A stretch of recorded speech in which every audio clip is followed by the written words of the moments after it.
नमस्कार, खबरों की खबर में आपका स्वागत है। आज ये फैसला हो गया कि किसान आंदोलन अब खत्म नहीं होने वाला और यह अभी खत्म नहीं होगा, यह कभी खत्म नहीं होगा। इस तरह की घोषणा आज संयुक्त किसान मोर्चा, ये सिंघू बॉर्डर पे बैठे ये तमाम पॉलिटिकल पार्टीज के दलाल, एजेंट्स, पाकिस्तान और चाइना से पैसे लेने वाले ये वामपंथियों ने आज इसका ऐलान कर दिया। कल तक तो ये कहा जा रहा था कि कानून वापस करो और ये आंदोलनकारी ये घर चले जाएंगे। प्रधानमंत्री ने गलत फैसला लिया, ये सोच के भरोसा करके ये फैसला लिया कि कानून वापस होने के बाद ये लोग चले जाएंगे। प्रधानमंत्री ने अपील की कि हम ये तीनों कानून को वापस ले रहे हैं और कानून वापस हो गया है तो किसान अपने अपने घरों में चले जाएं। लेकिन वहां किसान था कौन? वहां जब किसान होंगे तब तो वो घर जाएंगे। ये तो आंदोलन जीवी हैं, ये खालिस्तानी, ये पाकिस्तानी, चीन के दलाल बैठे हुए लोग हैं, ये वामपंथी हैं। और इसलिए एक तो आपस में टूट फूट, जैसे ये घोषणा की गई, राकेश टिकैत ने ऐलान किया कि पार्लियामेंट में पहले पास हो जाने दीजिए। कानून पार्लियामेंट के अंदर पास हुआ है, इसलिए पार्लियामेंट इसे निरस्त करेगा, तब हम घर चले जाएंगे। आज क्या हुआ? फिर यू टर्न। जैसे ब्लैकमेलर्स होते हैं जो ब्लैकमेलिंग करते हैं, आप एक काम, एक वादा पूरा करो, वो दूसरी शर्त रख देते हैं। उसे पूरा करो, तीसरी शर्त रख देंगे, उसे पूरा करो, चौथा शर्त रख देंगे, और ऐसे ही निरंतर ये चलता रहेगा। क्यों?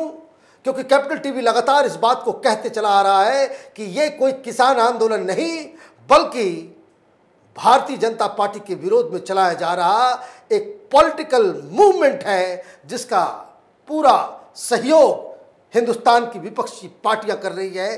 पाकिस्तान, खालिस्तान, चीन, इन सब की फंडिंग हो रही है।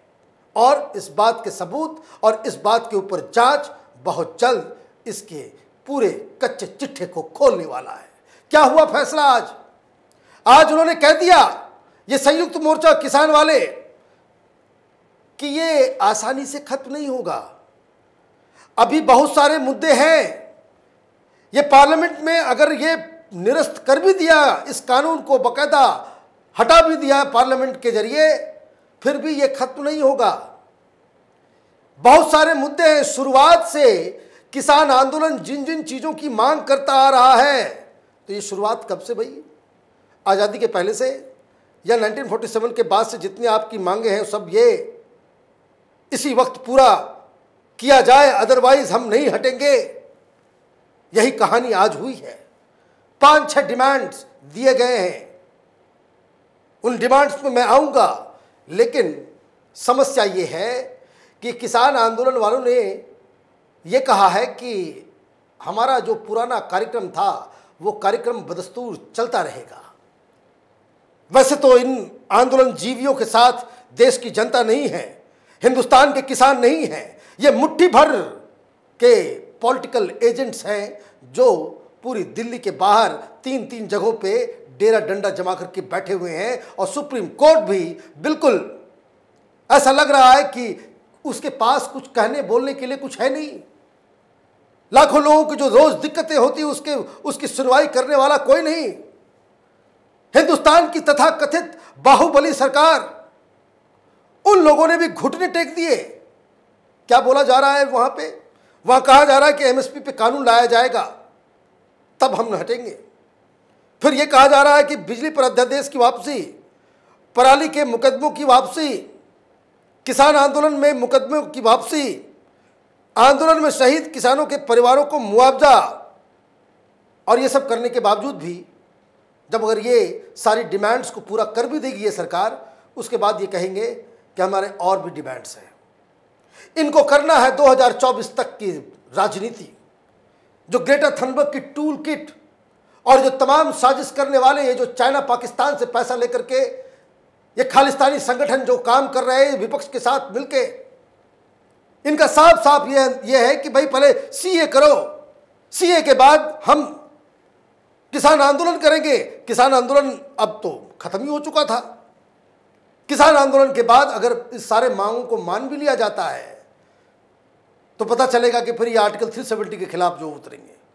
अभी से ही मदनी साहब उन्होंने बुगुल फूंक दिया है, वो वैसे कह रहे हैं कि भाई अब सीए के खिलाफ भी आंदोलन होगा, एनसीआर और एनआरसी और सीए के खिलाफ मुसलमान अब सड़कों पे आंदोलन करेंगे। अब यही आंदोलन ही चलता रहेगा। और क्यों चलता रहेगा कि इस देश को इतना डिस्टर्ब कर दो कि विकास के काम कुछ ना हो पाए, सरकार पंगु हो जाए, देश में त्राहिमाम त्राहिमाम हो जाए। और अगर सरकार बलपूर्वक इन आंदोलनकारियों को हटाती है तो फिर दंगा कर देना, कास्ट वार कर देना, जाट लड़ेगा दूसरे जातियों से, मुसलमान लड़ेगा हिंदुओं से, सिख लड़ेगा हिंदुओं से, यही काम करवाने का धंधा इन लोगों ने अपने जिम्मे ले लिया है। इसके लिए वो प्रयास में जुटे हुए हैं।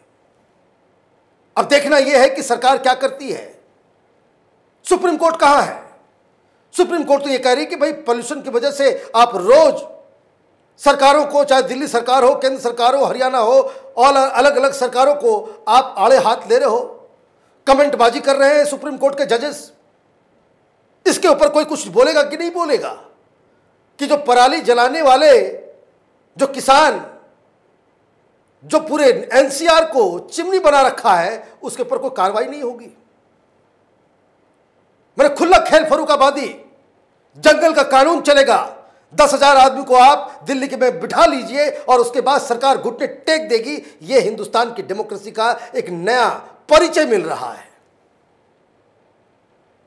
मांगा जा रहा है कि जितने केसेस हुए हैं लाल किले पे, जिन लोगों ने तिरंगे का अपमान किया, लाल किले के प्राचीर को जिन लोगों ने अपवित्र किया, जिन लोगों ने शराब पीकर लोगों के ऊपर ट्रैक्टर से रौंदने की कोशिश की, जिन लोगों ने दिल्ली पुलिस को दौड़ा दौड़ा करके लाल किले के पास पिटाई की, पुलिस हेडक्वार्टर के पास पुलिस के ऊपर ट्रैक्टर चलाने की जो घटना घटी, इन सब में जितने आरोपी हैं उनको माफ कर दिया जाए। क्या मोदी सरकार ये कर सकती है? प्रधानमंत्री मोदी ने ये फैसला लेकर इन लोगों को, जो कहते हैं कि बहुत सारे जानवरों के मुंह के अंदर, जीभ पे जो है वो खून का टेस्ट आ जाता है, तो फिर वो वही काम करता है कि उसको हर चीज में उसको चाहिए वो। अब एक बार आप झुक गए, अब और ये कहा जा रहा है कि आप ये करें वो करें। 2-3 दिन के अंदर इन लोगों ने प्लान किया है कि जैसे ही पार्लियामेंट शुरू होगा, ट्रैक्टर लेकर के फिर से ये दिल्ली के अंदर घुसेंगे। कौन रोकेगा इन्हें? सुप्रीम कोर्ट के जजेस, वो तो वामपंथियों की भाषा सुप्रीम कोर्ट बोलने लग गई है, तो सुप्रीम कोर्ट से तो कुछ उम्मीद करना बिल्कुल ही बेवकूफी है। आप दिल्ली पुलिस से भी कोई अपेक्षा नहीं कर सकते। बची खुची एक बाहुबली सरकार थी केंद्र की, उसने भी घुटने टेक दिए। तो इस देश में कल बहुत सारे पॉकेट मार खड़े हो जाएंगे। 10,000 दिल्ली के अंदर, वो कहेंगे भाई पॉकेट मारी हमारा बर्थ राइट है और हमें पॉकेट मारी करने दी जाए। क्या करेगी सरकार फिर? क्योंकि आप एक्शन लेने में विश्वास नहीं रखते। कल और भी कोई दूसरा ग्रुप खड़ा हो जाए, ये कहे कि भाई हमारी ये मांगे हैं, हम हाईवे को बंद कर देंगे, जाम कर देंगे, फिर क्या करेंगे आप? ये देश एनार्की की तरफ जा रहा है। राजनीति के चक्कर में, चुनाव के चक्कर में आप इस देश को इन एंटी नेशनल लोगों के हाथ गिरवी नहीं रखने दे सकते हैं।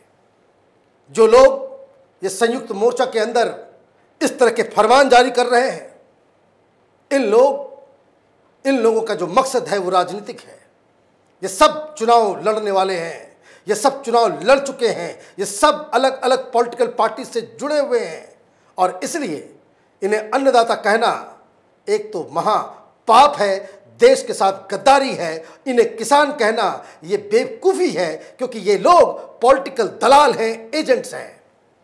और इस तरह से प्रधानमंत्री मोदी ने जो फैसला ले लिया, उनको भी एक बार सोचना चाहिए कि ये भारतीय जनता पार्टी, हिंदू संगठनों, हिंदुत्व, भारत के जो नेशनलिज्म है उसके खिलाफ एक जंग है। चुनाव के जरिए ये प्रधानमंत्री मोदी को हरा नहीं सकते। इलेक्शन के जरिए ये भारतीय जनता पार्टी और हिंदुत्व के जो फोर्सेस हैं उससे मुकाबला नहीं कर सकते, तब इन्होंने दूसरा रास्ता अपनाया है कि ब्लैकमेल करके, जीवन को अस्त व्यस्त करके, हाईवेज को रोककर, दंगा फैलाकर, हिंसा भड़काकर, लोगों की भावनाएं भड़काकर, जातीय दंगा कराकर, धार्मिक दंगा कराकर, भावनाओं को भड़काकर वो हिंदुस्तान को बिल्कुल तबाह और बर्बाद करेंगे। और इस सब चीज का ठीकरा सरकार के ऊपर, प्रधानमंत्री मोदी के ऊपर फोड़ेंगे। यही इनकी मंशा है। और अफसोस इस बात का है कि इसके सारे परिणाम को जानते हुए भी भारतीय जनता पार्टी की केंद्र की सरकार ने वो गलती की है, जिस गलती का खामियाजा आने वाले समय में हिंदुस्तान के 80% गरीब किसान को भुगतना पड़ेगा, मिडिल क्लास को भुगतना पड़ेगा, और वो लोग जो ईमानदारी से मेहनत करते हैं और सरकार चलाने के लिए इनकम टैक्स भरते हैं। आप देखते रहिए कैपिटल टीवी। हमारे वीडियोस को लाइक कीजिए, शेयर कीजिए और हमारे चैनल को सब्सक्राइब कीजिए। धन्यवाद।